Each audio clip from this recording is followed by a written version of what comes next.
Hey, everybody, welcome back to another episode of the Strategy Game Podcast. I'm your host, Lauren Shippey, and today I'm so excited to have my good friend, longtime family friend, Jon Sharp with us. Jon, thanks for being here. Sure. Hi, how are you? So he's kicking off a new series on the podcast all around leaders, because obviously at Storywork, we work with leaders. Our whole tagline is define your story, make it matter.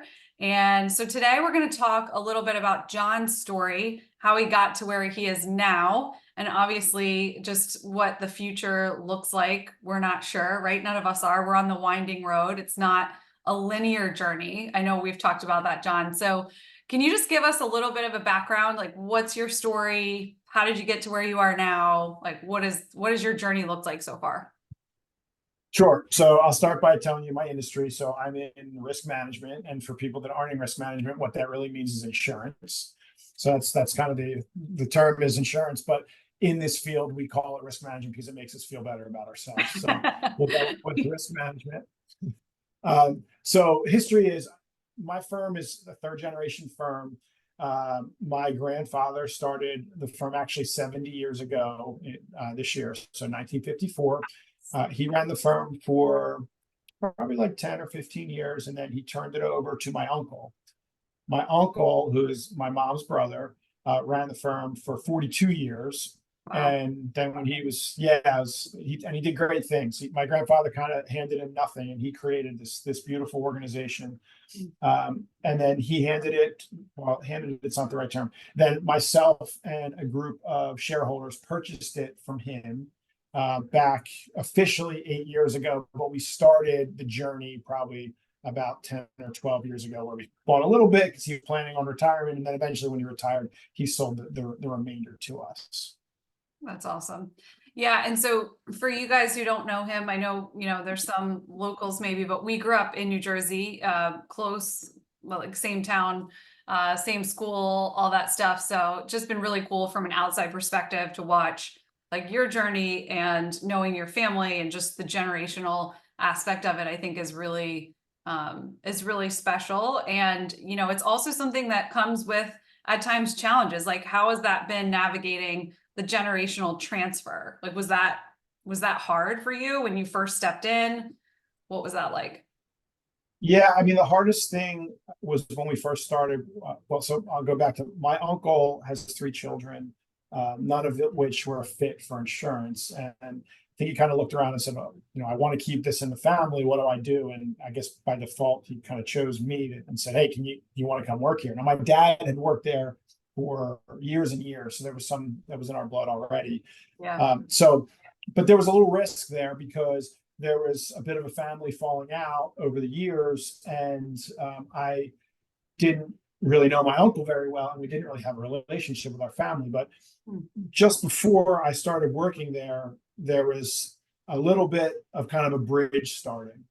And my uncle said to me before he hired me, he said, I have a big concern here because our families are finally starting to get along again. And I feel like if I bring you on and it doesn't work out and I have to terminate you, well, then all of a sudden we're going to be back to square one. And it's just going to ruin the bridge that's been created, which is so true, right? Yeah.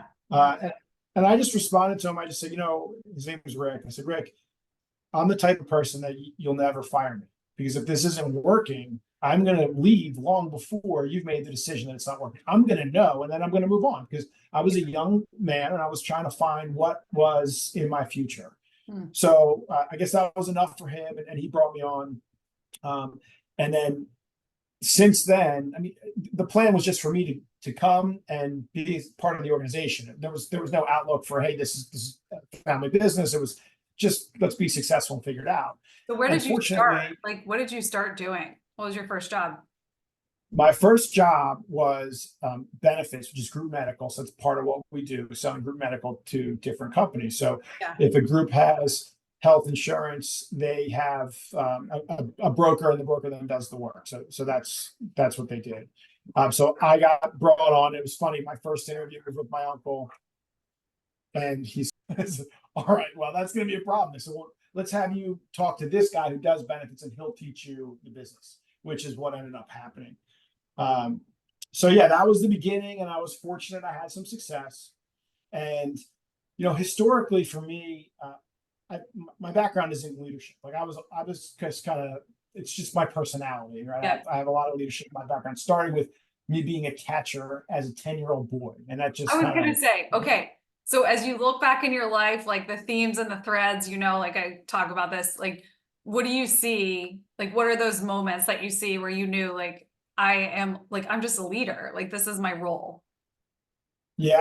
So I was always outspoken, never afraid to tell people what I felt. Yeah. Right. But, and not in a harsh way, but like Yeah. I You speak are up, good at that. I right? can see that. Yeah. It just doesn't intimidate me. In fact, I think it's loving to tell someone the truth instead of sugarcoat things. True. Um, but when I think back, like, so I remember I was like in third grade, and I was in a guidance counselor. I was dyslexic, and I think I was at a guidance counselor. I don't remember exactly what she did, but the school was going to eliminate the position. And I remember, I don't even remember this, to be honest with you. I was told about this afterward. And the woman said that I rallied people in the school to protest eliminating. I was like in third grade. I never knew this. This is amazing. Yeah, so kind of crazy. And actually, the person, because we went to church with her, her Yeah. mom. It was Megan Brown's mom. So she Wow. told my mom later. Again, I didn't even remember it, but I do remember playing baseball, and everyone was afraid to catch because there was a bat there and all, and I was like, I'll do it, and I just fell in love with it. It was awesome because I got to. I mean, there was control part of it, right? I mean, Right, you right. get to you call the plays, everything's Yep. around you. Like, oh, I kind of like that. Yeah, Um, yeah.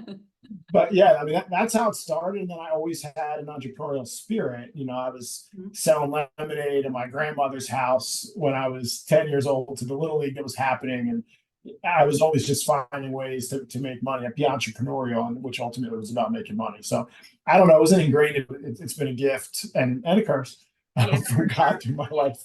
Comes with great responsibility. Side note, I also sold lemonade in the dealership, in the showroom. I don't know if you knew that, but I didn't know that. for That's those who awesome. don't know, my parents had a couple dealerships growing up. And when I was like, I don't know, 7 or 8, I would set up my little lemonade stand. Those poor customers, I don't know why my parents let me do that. Like obviously they'd have to buy it. They were suckered It's into buying it amazing. as they were shopping for cars. So yeah, natural born leader for sure. Definitely had those Yeah. threads throughout your life. Started here, and you also, what I know about you too, and we're getting to like, as you look back, what's the most important trait that has carried you through? You mentioned it. I do think that you are like a knower, like discernment comes to you. It's like if something's for you or if it's not for you pretty clearly. So as you were saying to your Yeah. people, like, I'll let you know if this isn't for me. Like I will know. Yeah. And I think that's definitely a characteristic that's important in leadership. So as you think back, are there any like moments or how you've used that, like that particular trait that you feel like has really helped you even grow the business now? Yeah. Well, it's really funny you say that actually, because I didn't think about this when I was preparing. But first I always think like my trait's always been I work harder than everybody else. And that's because I was smaller than everyone else. I was dyslexic. Like there's just like internal subconscious things that have Yeah. always forced me to feel like I got to outwork people. So that's always been like when people ask, hey, why are you successful? I was, well, I outwork people. But then as I was preparing for this, I started thinking that's not totally true. I mean, it is true, right? I always feel like I'm going to outwork whoever's next to me, but the plan is so important. And I haven't given enough credit to the fact that we need to plan and find the right place to go. And you go back to the discernment. What we did with the firm when we took it over was we said, let's look at our marketplace. We know the market. Let's look at it and let's see where it's underserved. And is there a place where it's underserved where we either excel today or can excel in? And if we feel we can or we're doing it now, let's start putting our energy and all that hard work into this area, and we Yeah. can find it and grow it. And that's really what we did. And that's why we've had so much success, because we found that like the big national firms, they don't want to do business with accounts that are like family businesses like ours. Not that they don't want to, but they'll write the business, but they won't give them any attention. Right. And then the small firms, they want to write it, but they don't have the ability to be a risk manager, to be an expert in the field. So we kind of said, we have the experts already. We have the capability. Let's start targeting this area where we know they're underserved because they're not big enough to be with the big guys, and they're too big to be with the small guys. And that's really been what we've been able to kind of put in place and have had a lot of success because of that. Wow, I love that. And that really makes sense. Like that ties into what we talk about a lot with like seeing and hearing and knowing people, right? It's like, Yeah. you really saw that niche in the market. You saw where there was a place where people weren't being served and you filled it. Like you bridged the gap and they felt seen and they wanted to engage with you, right? And Yeah. that Yeah. It's so true.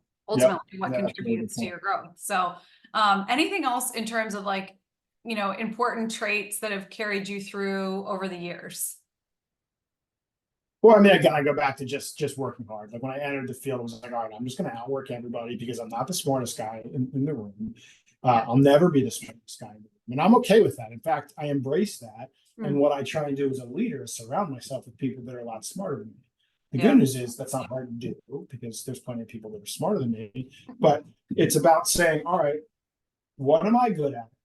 And where am I going to spend my energy? Because if I start to tinker in areas that I'm not good at, typically it's not going to go real well. Oftentimes, and I learned this a lot from Patrick Lencioni. He wrote the Oh, book. so good. Yeah, it's the six. Oh yeah. What I know what you're talking about. Not the six genius, six working Six geniuses. geniuses. There it is. Six working geniuses. So like that's really good. I'm also reading right now. I finished that one a while ago, but I'm reading 10 times is easier than two times. And most of these books, they're talking about like spend your energy. Like Lencioni says, what fills your cup, right? What things do you do really well that you enjoy doing? Spend your time there. And 10 times is easier than two times says take 80% of the stuff that you're not real good at or that's not changing your business and get rid of it and focus only on the 20% because 80/20 Yeah. is the fair rule for everything. Yeah. Focus all your energy there so that you can grow the business.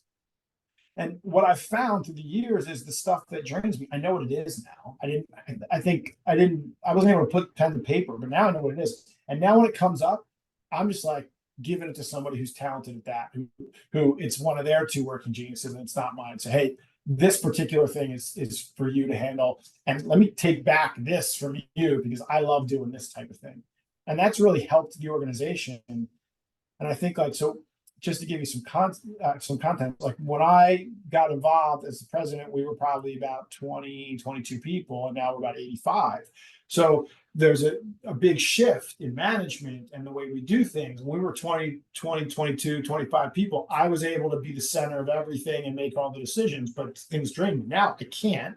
So got to find the right people and then also got to focus on what you're good at. Typically, what you're good at fills your cup and you can help grow. If you're not good at it, you probably shouldn't be doing it because you're probably no good at it. That's my feeling at least. Okay, I love that. It's so interesting. I just wrote this down the other day. It said, because I was talking to myself, when you operate outside of your zone, like when you try to accommodate, when you try to do too much, maybe like pride, thinking like, oh, I got it all, I can do it all, you won't get like your optimal outcome and you'll experience higher stress, burnout, anxiety, even depression. Like, so run in your lane. I was just thinking Yes. that.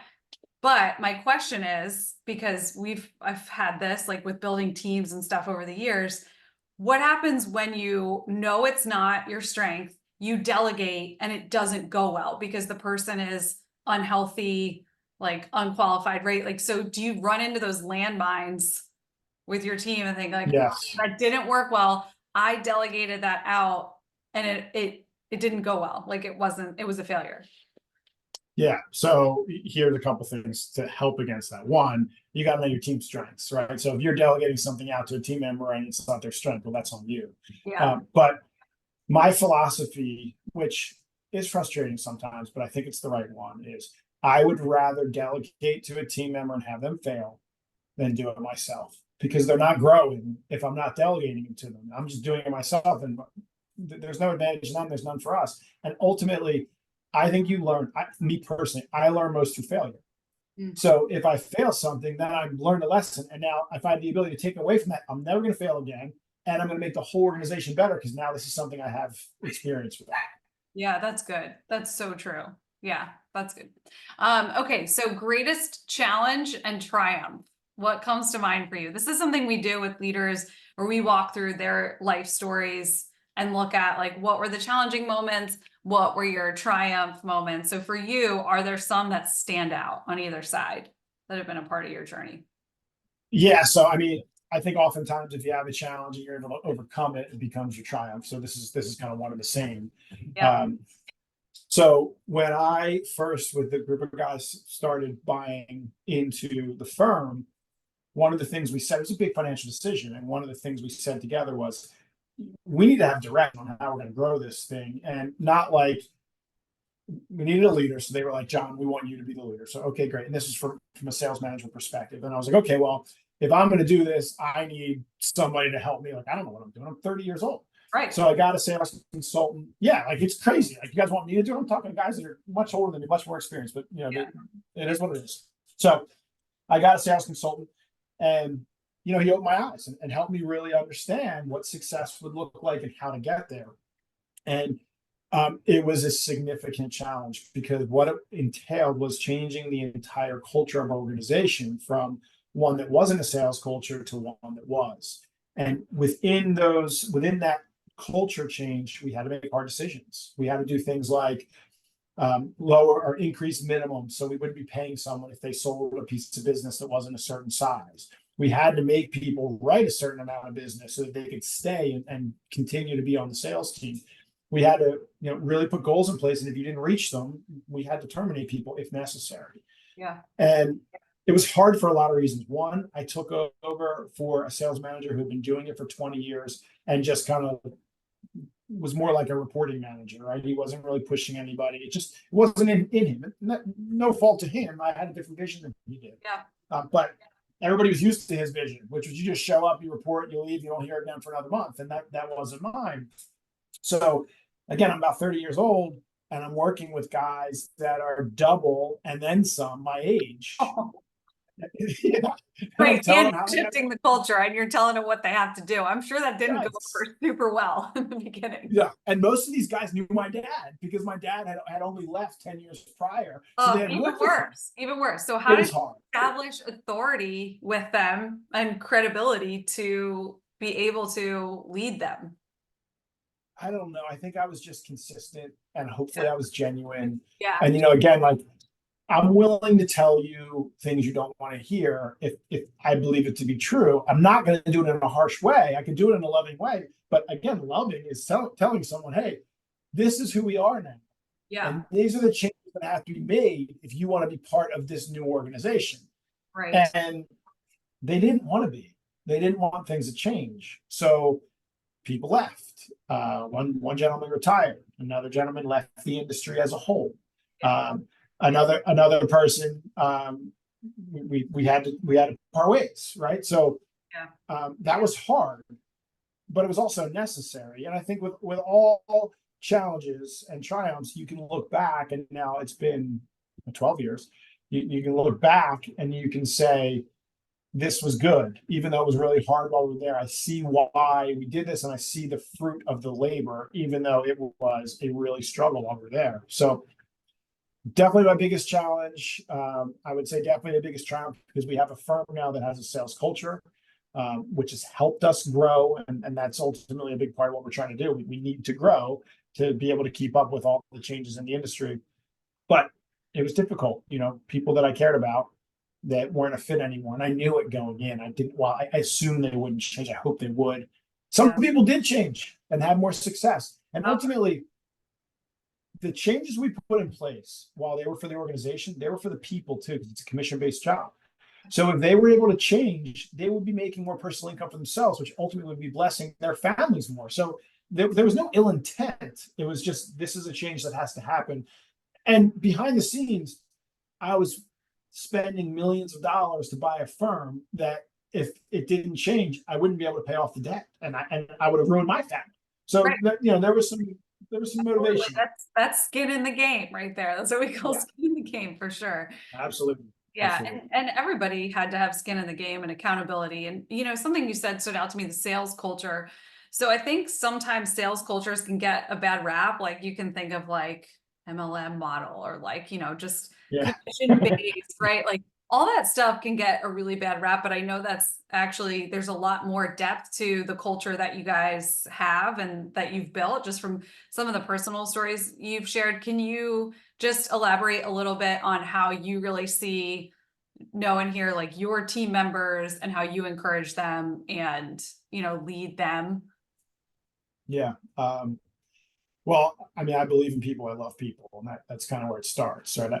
I don't love my company or success first. I love my people first. And I tell people in our meetings, first of all, I use the word love a lot, which drives, in particular, some of the men I in our love leadership team. It drives them crazy. It makes them so uncomfortable. that is But great. I mean, it's what it is. I feel that way. Like I love all of you. I say that. Like, hey, listen, I love you Yeah. guys, right? Yeah. But I project that and I verbalize that to our team too. And I say in our meetings, our quarterly meetings, listen, guys, we're going to love people before they're here. We're going to love people while they're here, and we're going to love them when they're gone. And no matter the reason they leave, right? I mean, people do unethical things sometimes. They need to leave. It doesn't mean we don't have to not love them when they're gone. We can still love them. We don't love the action that they made. We can still love them as a person. When we're interviewing somebody, again, if we're not being honest, that's not showing someone love or respect. So we need to love them by saying, we don't think this job is right for you. Instead of saying, give us a couple more weeks to interview some more people, we'll get back to you. No, I know you're not the right fit for this job. So I'm just going to tell you.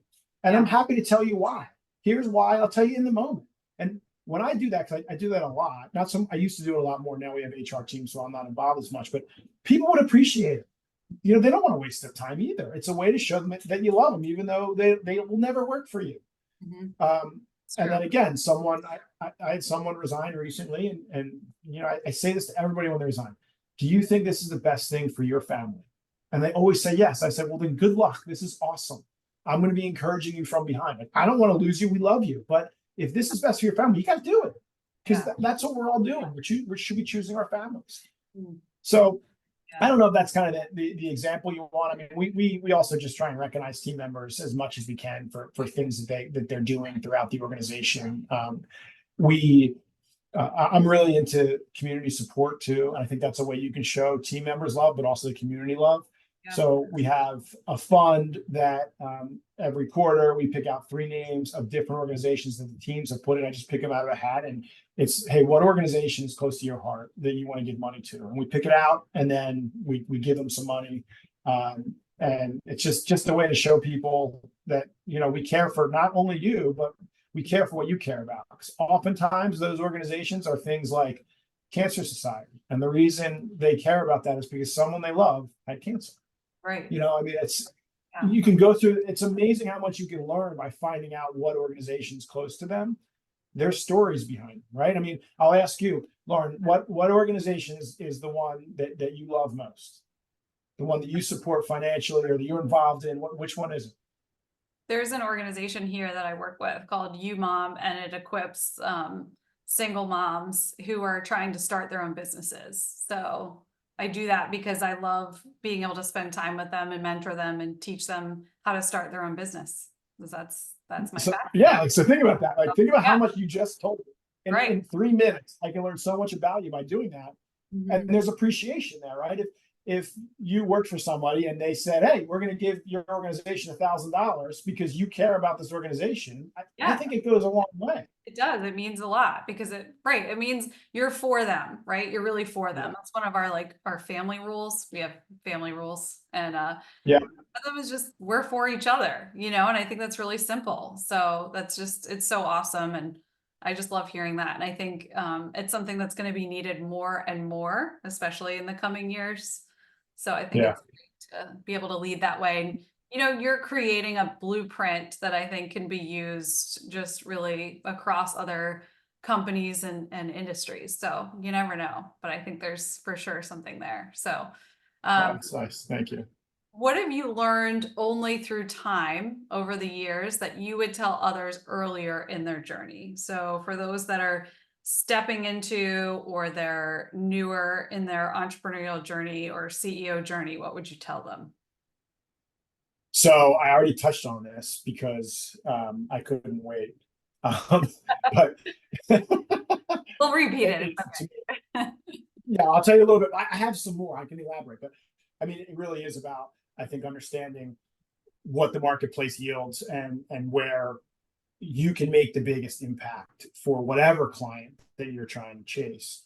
But I think for me, when you're starting as an entrepreneur, and I didn't start right, I didn't start from zero, but I have some similarities there. It's so hard to change or to start. It's so hard. It takes such perseverance. And if you're like me, and I think a lot of entrepreneurs are, we're really hard on ourselves. So instead of recognizing the small wins we have, we focus on the losses.